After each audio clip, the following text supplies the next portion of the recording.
Hey guys, it's Melanie. Happy Wednesday. Okay, today we are doing part one of a two-part video. I've tried recording this 3 separate times, and each time the video was way too long. The video is still going to be way too long. I'll just tell you that up front. But there is so much information that I want to try to pack into this video, and just so much in terms of my thoughts on these products and my experience using them, that I've decided that it would be probably better to divide it into 2 parts. So I'm literally taking this bucket of skincare. These are things that I would like to update you guys about, and I'm going to divide it in half. Today we're going to talk about the first half of the products. Tomorrow we're going to talk about the second half. Hopefully tomorrow's video is slightly shorter, only because it won't have the intro from today's video. But I think the intro is kind of important for this 2-part series. So we're going to get into it here in a second. All right. These are products that I have incorporated into my skincare routine over the last couple months. Yeah, couple months. You probably have noticed that I did not share a March skincare routine video. So since last year, at the beginning of each month, I've been showing you guys my skincare tower, I guess you could call it, in my bathroom, where I have all of the products that I like to use every morning and night.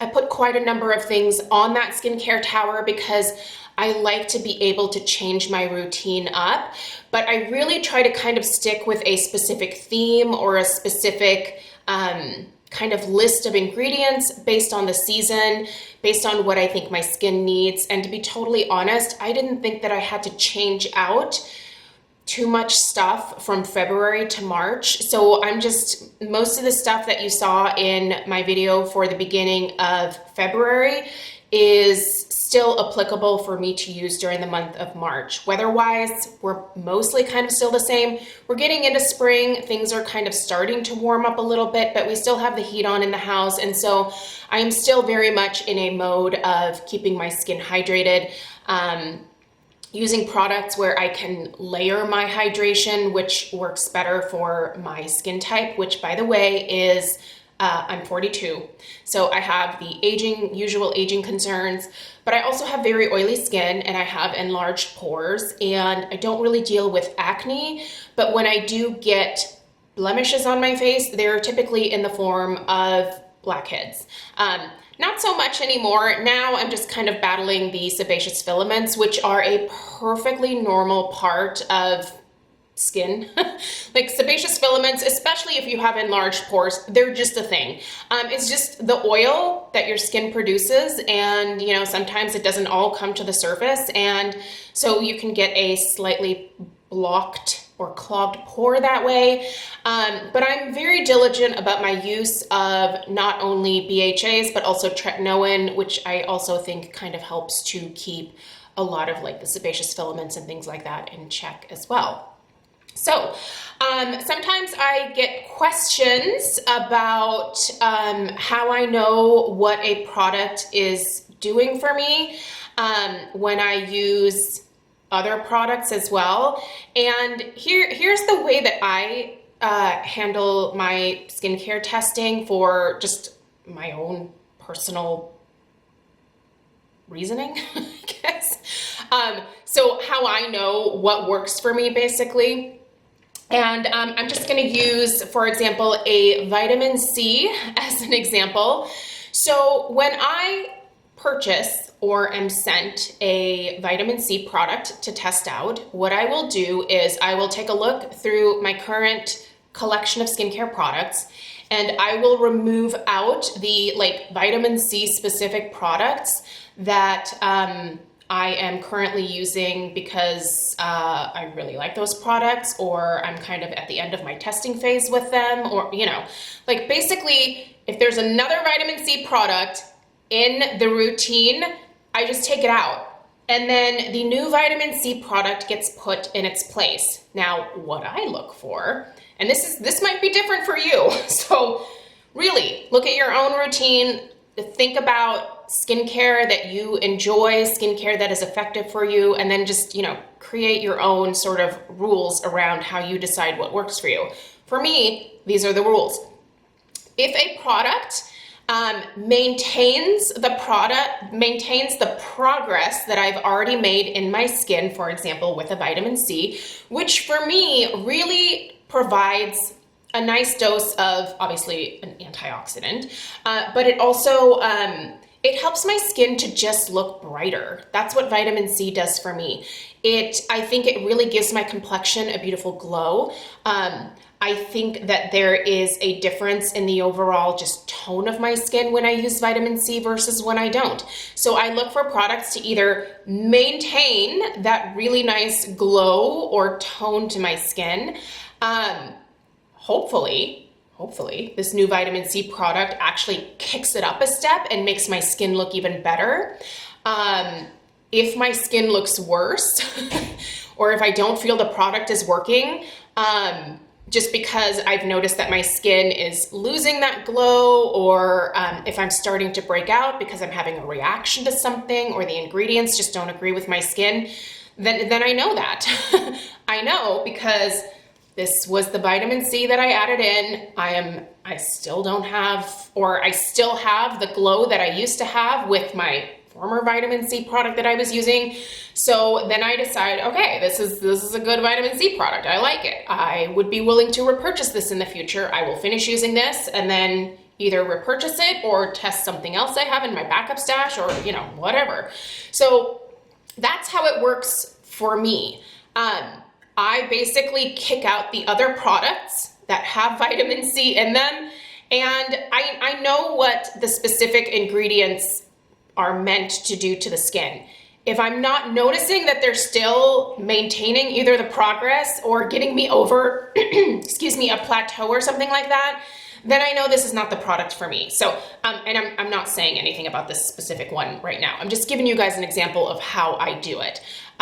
So that's how I figure out whether skincare products work for me, whether I enjoy using them, whether they're actually effective, whether I want to repurchase something or not, right? So that's how I do it. Some people are different. Another thing I want to say is that you really have to give your skincare a chance to work. You cannot buy a product and 2 weeks later say, nope, didn't do anything, I'm done, this product is trash. You have to give these skincare products a chance.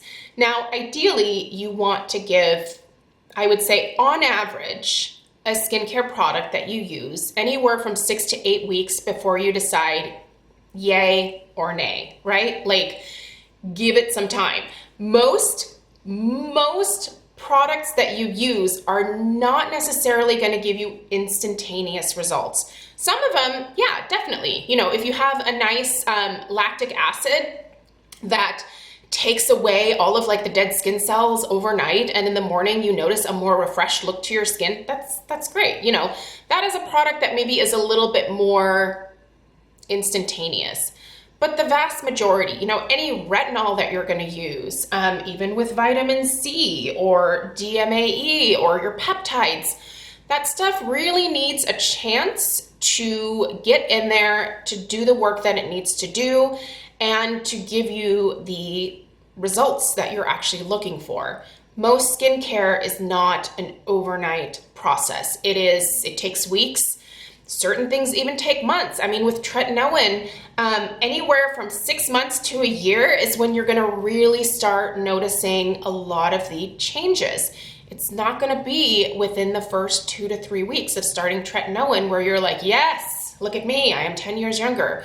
It doesn't work that way. So keep that in mind. Anytime that you purchase a product, give it a chance to work. Give it some time. All right, those blurbs aside, let's get into my thoughts on a few of these things. All right, I'm gonna start with a recent moisturizer that I added in. Now, moisturizers for me, I can usually tell right away whether they are a good fit for me or not, only because a lot of moisturizers can be too heavy for an oily skin type, right? So I fell in love with the Isntree Green Tea Toner and decided to purchase their Isntree Green Tea Fresh Emulsion, a moisturizer. This has the green tea from pure Jeju Island, and this actually claims to control excess sebum. Being an oily skin girl, I thought, let's give it a whirl. Here's the thing, this is a great daytime moisturizer for me. It is a nice, lightweight layering moisturizer, which is the way that I like to do my hydration. Lots of light layers versus one heavy cream or one heavy like mask. Like I really kind of like to layer things in. And this one is fantastic because not only is this like fragrance free, the ingredients in here are fantastic. I will link all these products down below so you can go read up all of the ingredients, see if there's anything in there that maybe you're allergic to or that doesn't jive with your skin.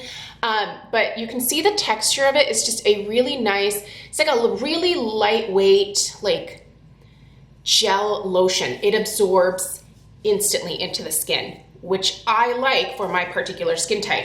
If you are someone who's extremely dry, I don't think this is going to be the moisturizer for you. It is a lightweight, layerable, is that a word? Layerable moisturizer that you can use with your other toners, essences. I mean, even if you wanted to like pair it with an oil or something, you could do that. It's just a really great moisturizer that has been fantastic on my oily skin. I can use this during the day. Do I think that it really helps to like control my oil? I don't know that it necessarily controls the oil, but it doesn't contribute to a greasy look on my face halfway through the day, which is one of the things that I have to be careful about with daytime moisturizers. There are some that I love using at night and they are heavier, and I don't mind that when I go to bed, but I don't want to look like I have, you know, a vat of oil on my face during the daytime. I don't like that look. I know a lot of people like a glowy skin. The glowy skin is not for me. I prefer kind of that kind of matte satin look to my skin. This is a moisturizer I can use during the day that works, and it works great. It hydrates my skin. It doesn't interfere with my makeup throughout the day. It doesn't have any fragrance. It's super affordable. This is over 4 ounces. It's under 20 bucks. If you're on a budget, this is the moisturizer to look into if you have oily skin. What do we want to do next? Let's do these collagen drops from Rhodial. So I've been doing a little bit more research on collagen and what it does in skincare. And here's the thing. In reality, the molecule, the collagen molecule or whatever, I am not a scientist, but I'm just trying to like dumb this down based on what I read to my Melanie level here. The molecules are too big to really get in there and actually affect your collagen production. Tretinoin does go into your skin and it does ramp up your collagen production, so that's a great thing to do. But it turns out when it comes to things like these collagen drops from Rhodial, the molecules are probably too big to really actually get in there and add to the collagen in your skin. That's okay. I'm still liking this product for another reason, and I'll get into that here in a second. But I also take collagen internally. I do think that it is something that is worth adding to your like supplement routine. And I think more importantly, if you can do it, getting on tretinoin is a really good idea because that is proven to actually ramp up your collagen production. Products like this, not necessarily, but here's what I do like about this product. These Rhodial collagen drops, these have a 30% collagen complex. And the claims of this are that collagen is a strong active protein that prevents and improves multiple signs of visible aging. This says it supports skin renewal, it redensifies the complexion, it provides visible hydration and supports skin restoration. So I actually think this is a really great hydrator for my skin. Again, this is something that is lightweight, and collagen can attract moisture to the skin. So if you're looking for another lightweight layering product, this is great. These are really expensive though. So would I say yes, go out and get these? Not necessarily, and I don't know that in the future if I will absolutely repurchase these, because you can also get a humectant effect with hyaluronic acid. Here we go. But these are really nice, just thin consistency drops that absorb very quickly into the skin. This does, I feel like, because it has that like humectant effect, this plumps my skin. It plumps it very quickly. It makes my skin look beautiful. I can put this on, I'll sometimes put a couple drops in with my moisturizer. Sometimes I put the drops on my face first, press them in, and then go in with the moisturizer. There's 100 different ways that you can apply your products, right? Ideally, you want to let each product soak in for like a minute or two before you go in with the next one, but I realize most people don't have the time for that. So if you just have to put it all on, then put it all on. Do what you have to do. But overall, do I think that this is going to help your collagen production? Probably not. But it's a really great humectant. It's a really nice layering product for me. I'm gonna continue to use it because I enjoy using it. But do I think magically this is going to like ramp up my collagen production? Probably not. My tretinoin is doing that. Using that at least 4 days a week, and I love it.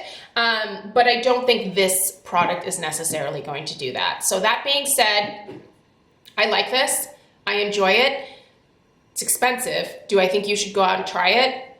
If you have the money to blow on it, I would say go for it. It's not a bad product, but it's not gonna really do what it implies it's going to do. Does that make sense? There we go. All right, next, let's do this. Let's do a lash serum. Okay, so a while ago, I stopped using my City Beauty lash serum, and not because I didn't like it anymore. Great product, love it.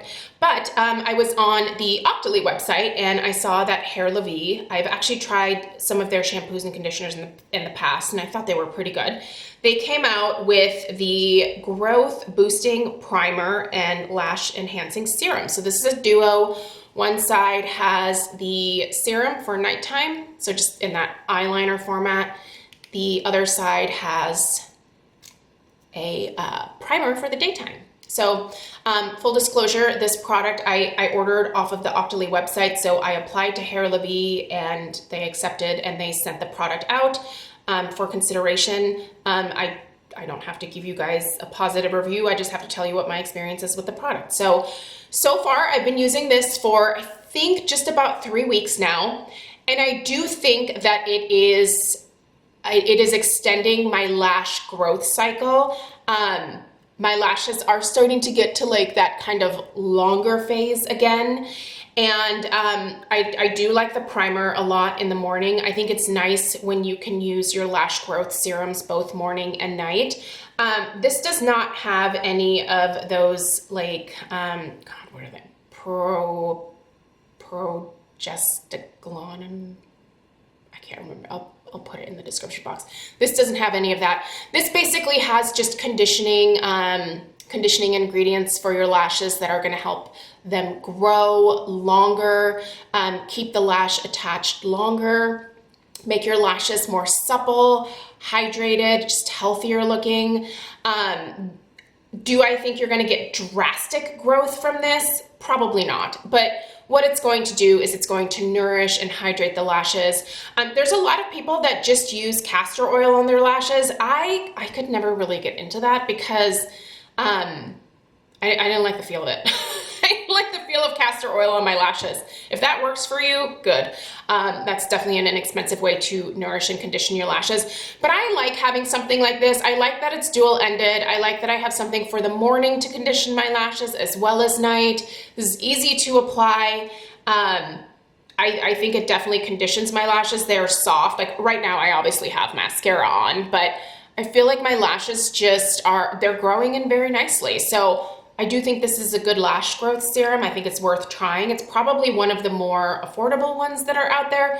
Can't remember the exact price point of this, but it's not terrible. So I think it's definitely worth checking out. But yeah, I mean, there's hundreds of options when it comes to lash growth serums, right? Some of them have, there was one that I had a terrible experience with. The Rhodial and Fields, their lash, what was it, lash boost or whatever they call it, awful. That one does contain those Prostaglandins, the word that I can't remember. That does contain that, and my lashes came out in clumps with that one. I did a whole video about it. Let me tell you, the Rhodial and Fields reps are not pleased. And they let me know every time they watch that video, but that's fine. Anyway, there we go. There's that. Next, I'm gonna go with, you know what, I'm gonna start with this vitamin C here, I guess. So this is from the Sunday Riley Times Skin Store kit that Skin Store sent my way. I had never tried the CEO 15% vitamin C brightening serum from Sunday Riley. I like this. I do think this is a great daytime vitamin C serum that works well on an oily skin type. It pairs really nicely with my SPF. By the way, you should wear SPF daily. If you don't, then don't bother with any of this other skincare stuff because you're just undoing the damage. If you're not protecting your skin from the sun every time that you go outside, there is no point in spending all of this money on this skincare because the sun is just gonna undo it all. So protect your skin. Anyway, I think this is a very nice vitamin C serum for my skin, but I also think it's a very expensive one. There are other vitamin C products. The vitamin C from Paula's Choice, just the drops, I think are absolutely fantastic. Those actually contain ferulic acid as well, which is really nice. I know a lot of people swear by the Timeless. There's the Mad Hippie. I mean, you can get vitamin C from The Ordinary. You can get it from Good Molecules. It's just available at a multitude of price points, right? Really, the main thing that you're looking for is that it's hopefully L-ascorbic acid, but I have to be honest, I actually have luck with other vitamin C derivatives as well. I find that the vast majority just brighten my skin and give me kind of a healthy glow, which is what this does. So do I think this one is worth splurging on its own after I finish this from the kit? I don't think that I would. I think I would probably actually stick with my Paula's Choice, but I think this is very nice. If it came in your kit and you haven't tried it yet, try it. I do think the texture of it is very nice and it absorbs very quickly. Again, it doesn't interfere with my makeup when I use it during the daytime. And it just provides just a nice glow to my skin. And vitamin C for me does help to lighten up if I have like small discoloration, like if I've had a pimple or something, it does clear it up very quickly for me. But that being said, there are some people that say that they don't see any results from vitamin C. So you have to decide what camp you're in there. If you typically don't respond well to vitamin C, I would say skip this. If you don't mind blowing some money on this, I think it's a very nice one. I like the formulation. I like the way it feels on my skin. I feel it absorbs quickly. It doesn't contribute to excess oil production for me at all. And I think it brightens my skin. I like it. I do. So that being said, I'm gonna leave it at these 4 products for today, and then the rest, there's a few more. We're gonna tackle these tomorrow. So stay tuned for tomorrow's video. I won't do the whole intro. I'll just kind of reference back to this video. But tomorrow we're gonna be talking about some Derma E. We're gonna be talking about some Dr. Zenobia and just the last couple of my Sunday Riley products. So thank you so much for taking the time to watch. I'll put the link for these 4 products in the description box down below. A big thanks for taking the time to watch, and I hope to see you guys tomorrow. Take care. Bye-bye.